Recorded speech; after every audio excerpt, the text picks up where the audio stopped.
Àbẹ̀gbélayé, sinimá kan tó kún fún ẹ̀fẹ̀ àti àwàdà lọ́pọ̀lọpọ̀ ní sinimá yìí. Gẹ́gẹ́ bí ẹ ti mọ̀ wípé ibi tí ẹ bá ti ń rí apá, tí ẹ bá ti ń rí òkèlè, bí ẹ̀rín bí àwàdà kò kí ń wọ́n níbẹ̀. Ṣùgbọ́n bí ó ti wá jẹ́ ẹ̀fẹ̀ tó yìí náà, ọ̀pọ̀lọpọ̀ ọgbọ́n òun ló wà nínú sinimá yìí láti fi kọ́gbọ́n. Àwọn òṣèré tó kópa nínú sinimá yìí ni Apá, Òkèlè, Zainab Bákàrè, Fẹ́rànmi Ọ̀yálọ́wọ̀, Agbélédafá àti bẹ́ẹ̀ bẹ́ẹ̀ lọ. Ẹ tẹ subscribe button tó wà lábẹ́ fídíò yìí láti gba ìròyìn àsìkò nígbà tí apá kejì sinimá yìí bá jáde. Ṣé ẹ rántí wípé ibi tí apá kìíní parí sí ni ibi tí wọ́n ti yìnbọn fún Àròsọ? Ṣé ẹ lérò pé Àròsọ yóò kú ni tàbí kò ní kú tí ìpadàbọ̀ rẹ̀ yóò sì tún lágbára gan? Ìpàdé dínú apá kejì tí a ti mọ̀ bí ó bá ṣe ń lọ.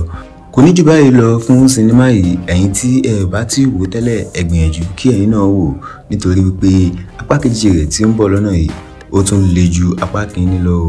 Èmi ni tí ń tòótọ́, ó dàbọ̀.